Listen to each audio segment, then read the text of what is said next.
శ్రీ మహాభాగవతం. ఈ మహాభాగవతం యొక్క విశిష్టతని, అందులో ఉండేటువంటి అపూర్వ ఘట్టాలని మనం ఇప్పుడు చెప్పుకుంటున్నాం.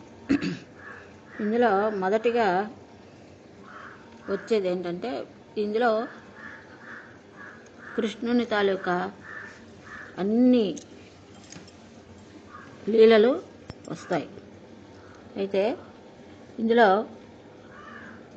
మొదటి భాగంలో ఈరోజు చర్చ జరుగుతుంది. అది ఏంటంటే, ఓం శుక్లాంబరధరం విష్ణుం శశివర్ణం చతుర్భుజం ప్రసన్నవదనం ధ్యాయే సర్వవిఘ్నోపశాంతయే అగజానన పద్మార్కం గజానన మహర్నిశం అనేకదంతం భక్తానాం ఏకదంత ఉపాస్మహే. వ్యాస భగవానుడు ఈ దేశానికి చేసిన సేవ సామాన్యమైనది కాదు. ఆయన మహోత్కృష్టమైన సేవ చేశారు.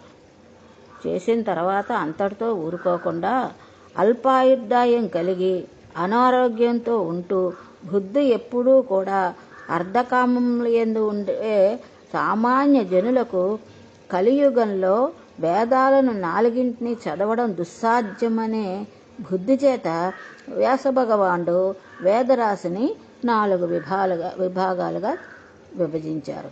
ఆయన వేదరాశులంతటినీ ఋగ్వేదము, యజుర్వేదము, సామవేదము, అథర్వణ వేదము అని 4 భాగాలుగా విభజించారు. వేదంలో పూర్వభాగం అంతా మనం ఆచరించవలసిన విధి విధానాలను గురించి, మనం ఆచరించిన విధి విధానాల వలన మనం పొందే ఇహలోక పారలోక సౌఖ్యాల గురించి వివరిస్తుంది పూర్వభాగం.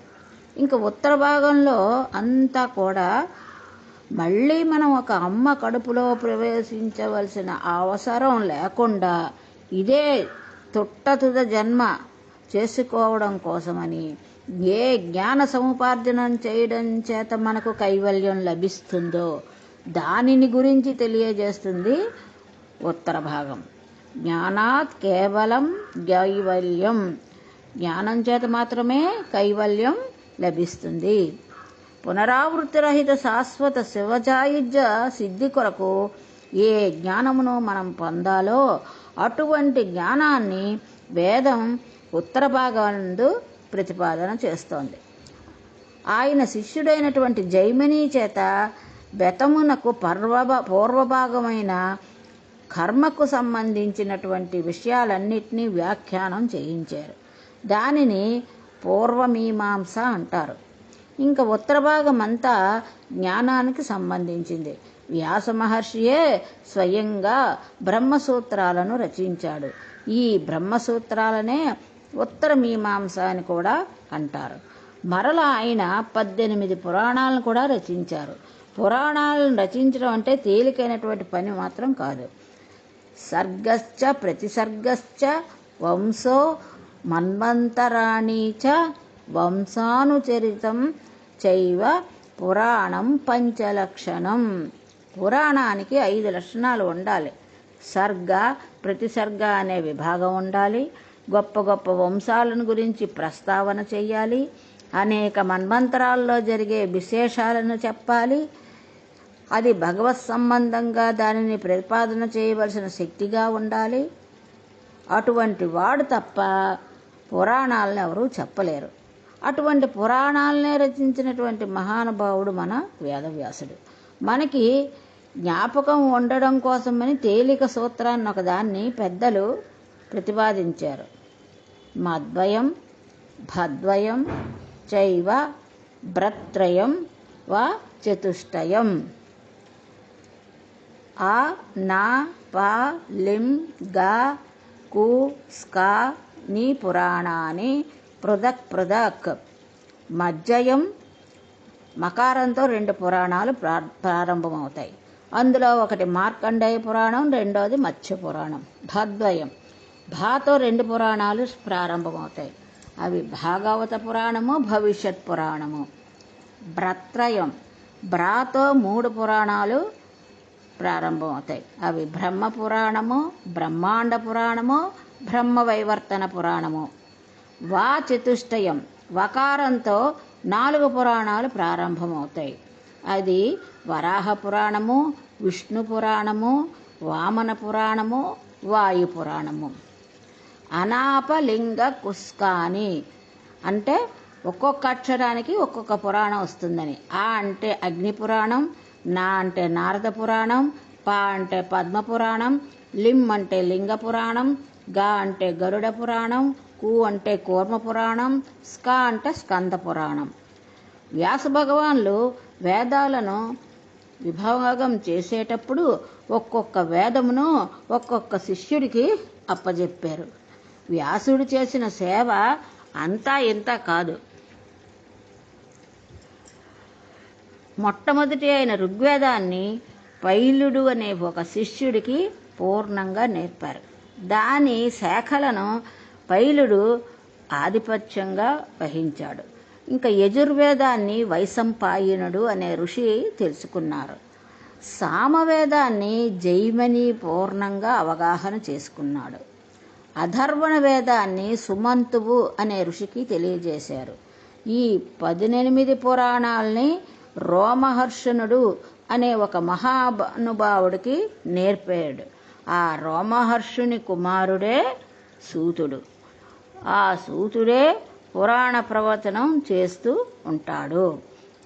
పురాణ వాన్మయానంతటినీ కూడా ప్రవచనం చేసిన వాళ్ళు సూతుడు, రోమహర్షణుడు అయితే ఒక్క భాగవతాన్ని మాత్రం సుఖబ్రహ్మ మాత్రమే చెప్పారు. సుఖబ్రహ్మ సాక్షాత్తు వేదవ్యాసుని కుమారుడు. ఆయన పుట్టుక చోతనే అపారమైన జ్ఞాన వైరాగ్యాలు, భక్తిని కలిగాడు.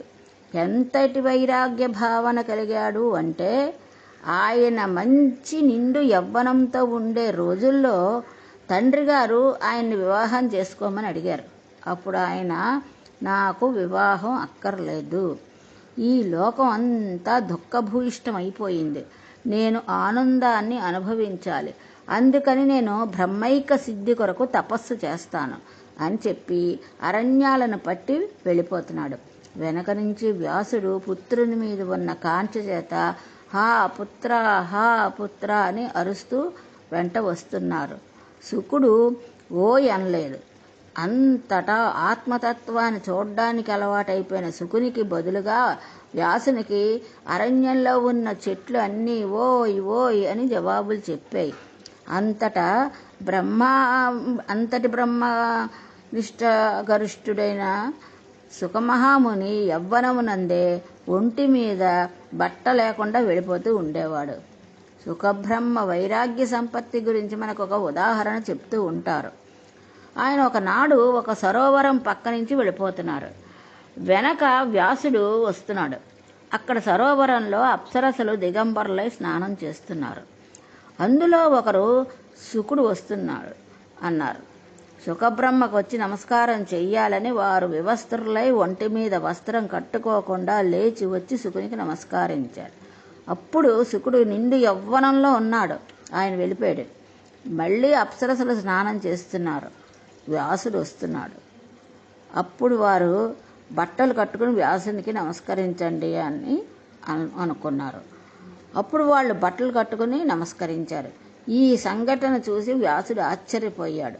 నా కుమారుడేమో యవ్వనంతో ఉంటే వివస్త్రులుగా నమస్కరించారు, నేను వార్ధక్యంలో ఉంటే వస్త్రాలు కట్టుకుని నమస్కరించారు, ఏమిటి ఈ తేడా అని వ్యాసుడు అప్సరసలను అడిగారు.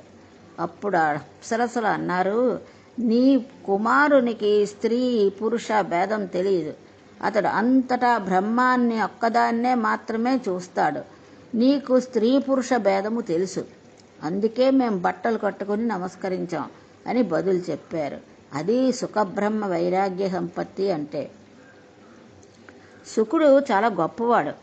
అందులో ఒక్క భాగవతం మాత్రమే వ్యాసుడు వేరొకరి చేత చెప్పించకుండా శుకుడి చేత మాత్రమే చెప్పించారు. భాగవతం చెప్పడానికి ఈశ్వరుడు ఒక సమర్థతను చూశాడు. కుశ అంటే దర్భ, దర్భ చేతిలో పట్టుకున్నంతసేపు కర్మాచరణం చేస్తాడు. కర్మాచరణం ఎందుకు చేస్తారంటే కర్మ చేయగా ఇంటిని తుడుచుకుని బూజులు దులుపుకొని పండగ వచ్చే ముందు శుభ్రపరిచిన ఇల్లులా మీరు భగవద్భక్తితో కర్మాచరణం చెయ్యగా లోపల ఉండేటువంటి మనస్సుకు పట్టినటువంటి మాలిన్యం తొలగి ఈశ్వరుడు వచ్చి కూర్చోడానికి సత్కర్మాచరణమును పూనికతో సంతోషంతో చెయ్యడానికి కావలసినటువంటి బుద్ధియందు ఆనందప్రదమైన స్థితి ఏర్పడుతుంది. అప్పుడు దానివలన జ్ఞానం కలుగుతుంది. జ్ఞానం వలన మోక్షం కలుగుతుంది. అందుకని మొట్టమొదట కావాల్సింది సత్కర్మాచరణము. ఈ సత్కర్మాచరణం చేయడం అనే దానికి దర్భలతో సంబంధం ఉంది. తిరగేస్తే సుఖ అయింది అంటే ఇప్పుడు ఆయనకు కర్మాచరణము లేదు, అనగా కర్మాచరణమును కావాలని మానినవాడు కూడా కాదు. ఆయన చెయ్యడానికి కర్మ లేనివాడు, ఈ స్థితికి వెళ్ళిపోయినవాడు. ఆయన నిరంతరము బ్రహ్మమునందు రమిస్తూనే ఉంటాడు. బ్రహ్మము తప్ప వేరొక వస్తువు ఆయనకి తెలియదు. ఎప్పుడూ బ్రహ్మమునే చూస్తాడు, బ్రహ్మంతోటే కలిసి ఉంటాడు, బ్రహ్మమునే పొంది ఉంటాడు. ఇంతటి ఆనంద స్థితి అనుభవించే వ్యక్తి శంకర భగవత్పాదులు. ఆయన కౌపీన పంచకము అనే ఒక పంచకం రాశారు. అందులో అసలు కౌపీనం పెట్టుకున్నవాడంత భాగ్యవంతుడు ఈ ప్రపంచంలో ఎక్కడ ఉన్నాడు అన్నారు. ఎందుకని? వాడు అన్నీ విడిచిపెట్టి సర్వసంగ పరిత్యాగి అయి ఈశ్వరుని పాదారవిందములను సేవిస్తూ తిరుగుతున్నాడు. అటువంటి వానికి ఇంద్ర పదవి లభించినా సరే దాన్ని తిరస్కరిస్తాడు. తనకు అక్కర్లేదంటాడు. ఇందులోనే తనకి తృప్తి ఉంది అని అంటాడు.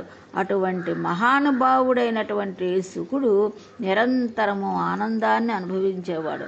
ఆయన ఏదైనా ఒక ప్రదేశానికి వస్తే ఒక ఆవు పాలు పితకడానికి ఎంత సమయం పడుతుందో అంత సమయం తప్ప ఎక్కువ సమయం నిలబడేవాడు కాదు.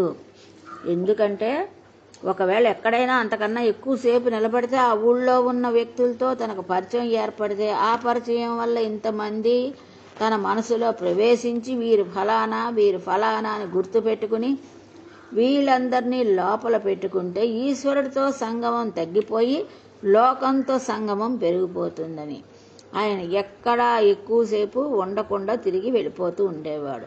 అటువంటి మహానుభావుడు శుకుడు తనంతట తానుగా వచ్చి కూర్చుని 7 రోజులు భాగవతమును ప్రవచనం చేశాడు.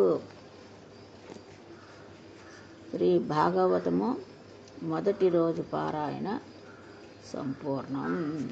జై శ్రీ గణేశ.